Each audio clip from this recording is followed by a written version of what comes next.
आज जिस मुद्दे के ऊपर हम प्रेस कॉन्फ्रेंस कर रहे हैं वो भ्रष्टाचार का ऐसा नमूना है जैसा आपने शायद हरियाणा की पॉलिटिकल इतिहास में कभी नहीं देखा होगा। इतना खुले रूप से और सीएम ऑफिस के इतने नजदीक हमने तो ऐसे भ्रष्टाचार का कभी कोई सबूत के साथ जो सामने हो किसी ने ऐसे किया हो कि लाइए मेरे नाम पे कुछ लिख दीजिए, ऐसा भ्रष्टाचार हमने कभी नहीं देखा। और ये महज एक शुरुआत है।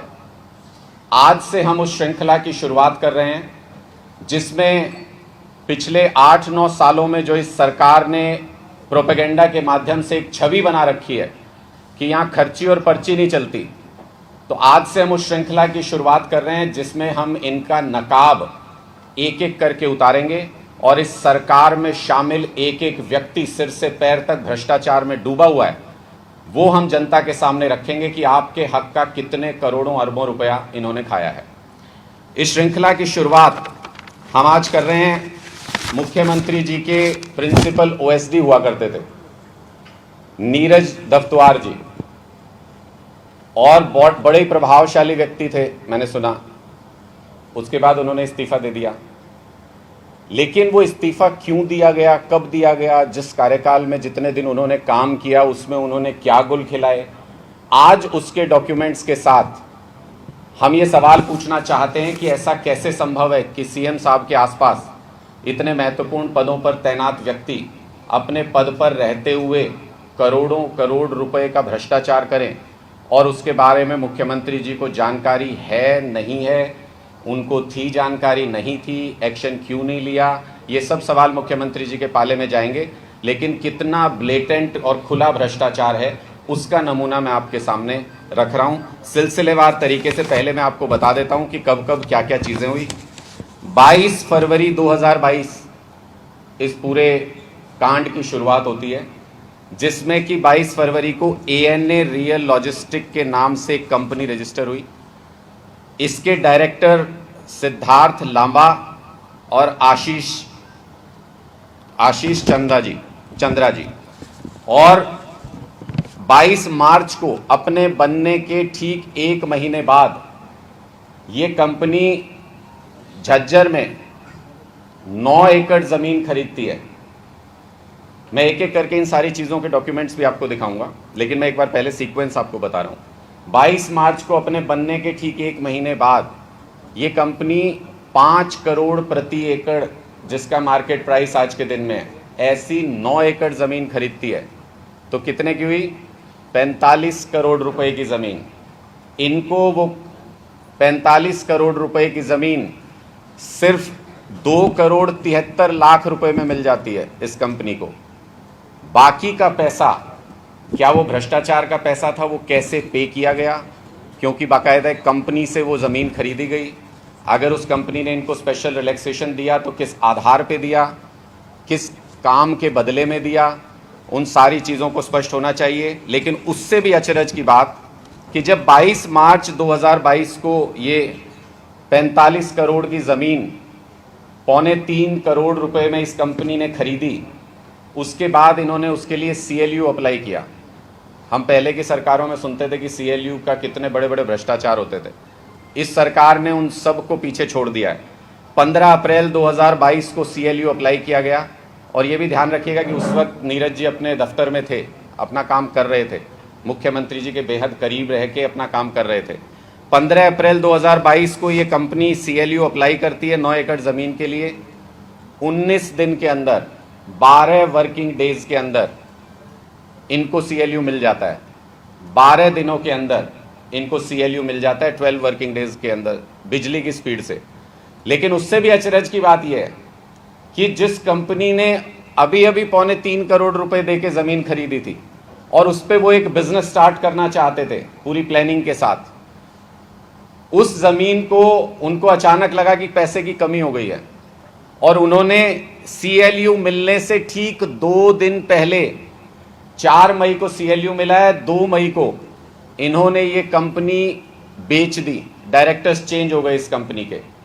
आपको जान के हैरानी होगी कि इस बार 2.25 करोड़ रुपए की ज़मीन सिर्फ 75 लाख में बिक गई और कम हो गई। बाकी का पैसा क्या रिश्वत के रूप में, क्या भ्रष्टाचार के रूप में डोनेट कर दिया गया जिनको बेची गई ज़मीन। और ये जान के आपको और भी आश्चर्य होगा, इतना खुला ब्लेटेंट भ्रष्टाचार आज तक हमने नहीं सुना कि जिसको ये कंपनी बेची गई 75 लाख रुपए में, वो कोई और नहीं, नीरज दफ्तवार जी की पत्नी और उनके बेटे हैं। उनको डायरेक्टर बनाया गया इस कंपनी में। और उससे भी अचरज की बात, इसको भी एक बार के लिए माना जाए कि भ्रष्टाचार करते हुए उनको अपीज़ करने के लिए उनको ये रिश्वत देते हुए कम पैसे में बेची गई कंपनी। लेकिन जब ये पता लगता है कि ये सुनियोजित भ्रष्टाचार था और पहले दिन से, जिस दिन से ज़मीन खरीदी गई उस दिन से इस योजना को रचा गया था, तो और ज़्यादा हैरानी होती है कि सीएम ऑफिस में बैठ कर के कोई व्यक्ति इतने सुनियोजित तरीके से भ्रष्टाचार कर सकता है। उसका पता लगता है इस कंपनी के नाम से। इस कंपनी का नाम है ANA रियल लॉजिस्टिक। A फॉर अनुपम जी, इनकी पत्नी, N फॉर नीरज जी जो साइलेंट पार्टनर की तरह काम कर रहे हैं, उन्होंने डायरेक्टर नहीं बने वो, इसमें सीधे उनका नाम आता, और A फॉर आदित्य, इनके बेटे का नाम। यानी कंपनी बनाई किसी और व्यक्ति ने, लेकिन उसी दिन से ये साजिश रची गई थी कि किस तरीके से ये पैसा घुमा करके 45 करोड़ रुपए की रिश्वत, 45 करोड़ रुपए का भ्रष्टाचार 75 लाख रुपए का दिखा करके बाकी के 44 करोड़ का भ्रष्टाचार हुआ। और हमारा सवाल ये भी है कि जिस काम के लिए ये 44 करोड़ रुपए रिश्वत के रूप में दिए गए, हमने तो सुना है कोई 8-10% का रेट चल रहा है इस सरकार में, तो इसका मतलब वो 450 करोड़ का काम तो होगा कोई जिसके लिए भ्रष्टाचार हुआ। तो हमारा सवाल ये भी है कि 450-500 करोड़ रुपए का कोई काम हुआ, क्या सीएम की नॉलेज में नहीं था वो काम? क्या सीएम दफ्तर में कोई भी काम 400-500 करोड़ रुपए का अलॉट हो जाता है और उसके बारे में मुख्यमंत्री जी को, उनके अधिकारियों को पता नहीं चलता है? और अगर उनकी नॉलेज में था, चूंकि इसके तुरंत बाद ये सारा भ्रष्टाचार करके, और ऐसे पता नहीं कितने और मामले होंगे, ये सारा भ्रष्टाचार करके उसके बाद साफ सुथरे तरीके से इस्तीफा दे करके उनका बाहर निकल जाना, ये बताता है कि सुनियोजित तरीके से जब आपका काम पूरा हो गया तो उसके बाद आपको साफ सुथरा बाहर निकलने का रास्ता भी दिया गया। अब मैं एक एक करके आपको वो डॉक्यूमेंट्स आपके सामने रख रहा हूं, जिससे ये बिल्कुल स्पष्ट हो जाएगा आपको कि ये पूरी सुनियोजित साजिश कैसे रची गई।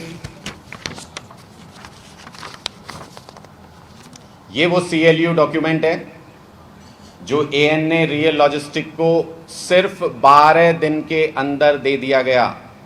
इसकी एक कंडीशन भी मैं पढ़ना चाहता हूं। इसमें ये लिखा गया, ये मान के कि इतना समय तो लगता ही है, इन्होंने कहा है कि अगर आपके एरिया में, साइट में कोई वेरिएशन है तो 30 दिन के पीरियड के अंदर आप उसमें करेक्शन के लिए आवेदन कर सकते हैं। यानी सरकारी अमला ये मान के चल रहा है कि इससे ज़्यादा ही समय लगता है, इस बीच में अगर किसी को करेक्शन कराना हो तो वो करा सकता है, लेकिन बेचारे ऑफिसर कब तक करेक्शन का इंतज़ार करते? 12 दिन में तो CLU अलॉट कर दिया गया। उसके बाद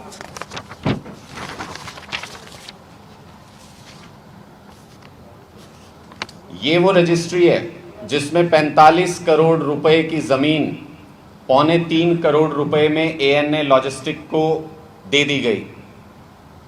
45 करोड़ रुपए की ज़मीन 2.25 करोड़ रुपए में दी, वो इस रजिस्ट्री में सारे उसके डिटेल्स हैं। लेकिन हमारे लिए सरप्राइजिंग और भी बात है, इसके अंदर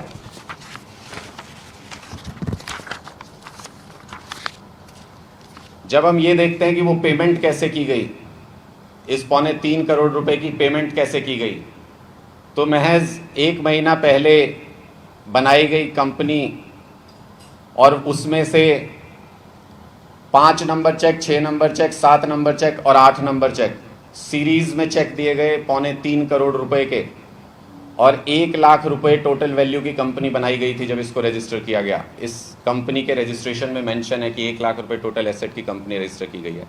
ये 2.25 करोड़ रुपए इन लोगों के पास कहाँ से आए पे करने के लिए? चेन पकड़ेंगे तो बहुत आसानी से समझ में वो भी आ जाएगा कि पैसा कहाँ से घुमाया जा रहा है। उसके बाद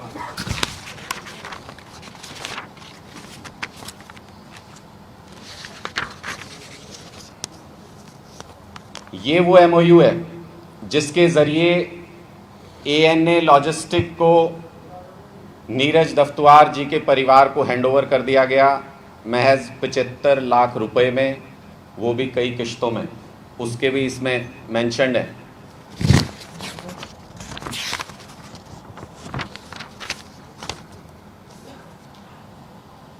दो 5 को, 2 9 को, 2 किश्तों में इनको मौका दिया गया कि ये 75 लाख रुपए पे कर सकते हैं, यानी 45 करोड़ रुपए की ज़मीन की डील कर रहे हैं।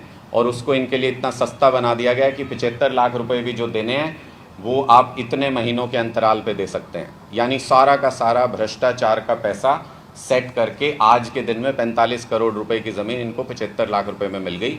इसके अंदर ही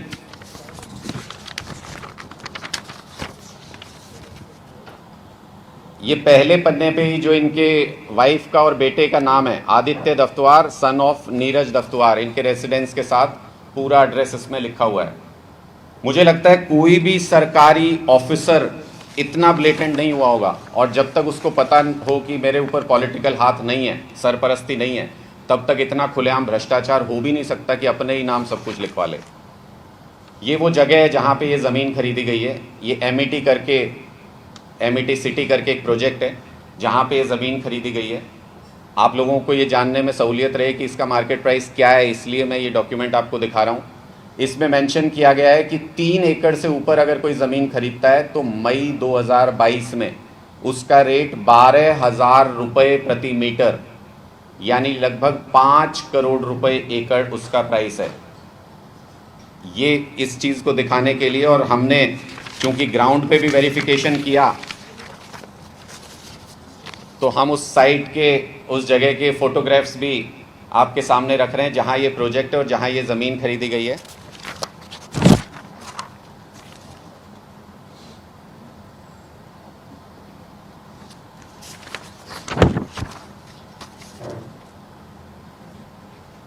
ये बहुत ही एम्बिशियस प्रोजेक्ट वहाँ पर है, और ये सोने के भाव में वहाँ पर ज़मीन का रेट लगातार वहाँ पे बढ़ रहा है, क्योंकि वो एक SEZ का एरिया है और वहाँ पे कमर्शियल एक्टिविटीज़ अलाउड हैं। हमारे इसके पीछे कुछ सवाल हैं सरकार से और नीरज दफ्तवार जी से भी, क्योंकि वो भी अपनी सफाई पेश करेंगे। काफ़ी नज़दीकी हम सब के आपके रहे हैं, प्रेस से काफ़ी संबंधित रहे हैं, तो कुछ न कुछ तो स्टोरी देने की कोशिश की जाएगी। मैं एक खुला ऑफ़र नीरज दफ्तवार जी को देना चाहता हूं। यहाँ से सवाल सरकार से बाद में पूछेंगे, पहले नीरज दफ्तवार जी आपको एक खुला ऑफ़र है। अगर आप इस मामले में पाक साफ हैं और ये ज़मीन आपने वाकई में 75 लाख रुपए में खरीदी है, आम आदमी पार्टी चंदा करके 1 करोड़ रुपया जमा करके आपको देने को तैयार है। इस ज़मीन को किसी भूमिहीन किसान के नाम पे, जिसको हम कहें उसके नाम पे आप करवा दीजिए। हम ये मानेंगे कि आपने कोई भ्रष्टाचार नहीं किया, आपने वाकई में इतने सस्ते में ज़मीन मिल गई थी, 25 लाख का आपको प्रॉफिट भी दे रहे हैं, आप ये ज़मीन किसी भूमिहीन किसान के नाम पे कर दीजिए, हम 1 करोड़ चंदा करने को तैयार हैं। दूसरी बात, हमारा सवाल मुख्यमंत्री जी से भी है, और इसलिए उनसे सवाल है क्योंकि उनकी सलाह थी कि मीडिया के माध्यम से हम अपने सवाल पूछें, सरकार उसका जवाब देगी। तो हम मीडिया के माध्यम से उनसे स्पष्ट तौर पे पूछना चाहते हैं कि क्या आपको नीरज दफ्तवार जी के इस भ्रष्टाचार की जानकारी थी या नहीं थी। ये हमारा पहला सवाल है उनसे, और मैं उनसे रिक्वेस्ट करूंगा कि सोच समझ के जवाब दें, क्योंकि सीरीज़ की पहली कड़ी है आज। तो ये हमारा पहला सवाल है उनसे कि क्या उनको अपने ऑफिस में हो रहे इतने बड़े भ्रष्टाचार की जानकारी थी या नहीं थी। दूसरा सवाल, उनके ऑफिस में या उनकी सरकार में किसी भी कंपनी या किसी प्राइवेट व्यक्ति को CLU देने के लिए क्या प्रोसीजर अपनाया जाता है, या वो पर्सनल सिलेक्शन बेसिस पर CLU दिए जाते हैं।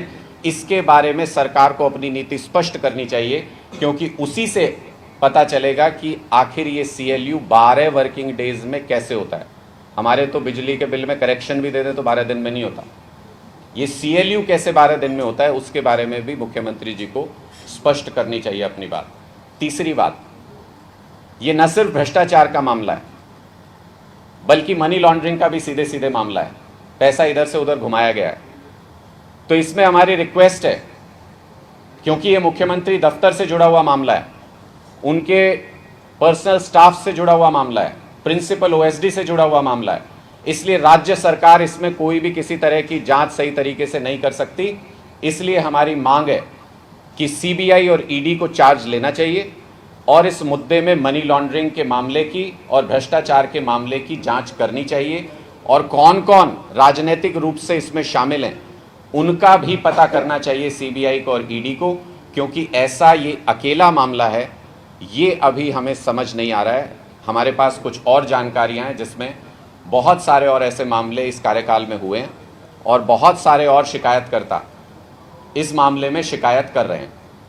तीसरी और महत्वपूर्ण बात, हमारी जानकारी में मुख्यमंत्री के दफ्तर को इन तमाम डॉक्यूमेंट्स के साथ लिखित शिकायत की गई है।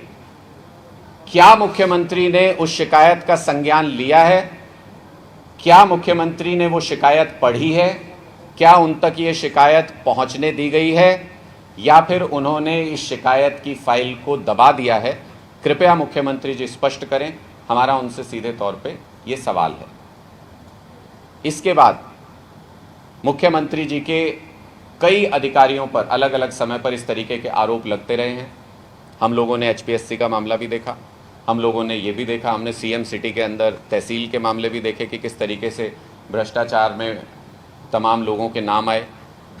हमारा सवाल ये है कि मुख्यमंत्री जी ने अपने आसपास के लोगों को क्लीन रखने के लिए क्या मैकेनिज्म अपनाया, या फिर जब आप प्रिंसिपल ओएसडी ऐसे लोगों को लगाते हैं अपने यहाँ पे, इसकी सिफारिश आपके पास कहाँ से आई? क्या आप व्यक्तिगत तौर पे इनको जानते थे? क्या एक अधिकारी होने के नाते इनको प्रिंसिपल ओएसडी लगाया, या फिर आपके पास किसी विशेष संगठन से इसकी सिफारिश आई थी जिसकी वजह से आपने इनको इतना महत्वपूर्ण पद और इतनी खुली छूट भ्रष्टाचार करने की दी? इसके बारे में भी मुख्यमंत्री जी को स्पष्ट करना चाहिए।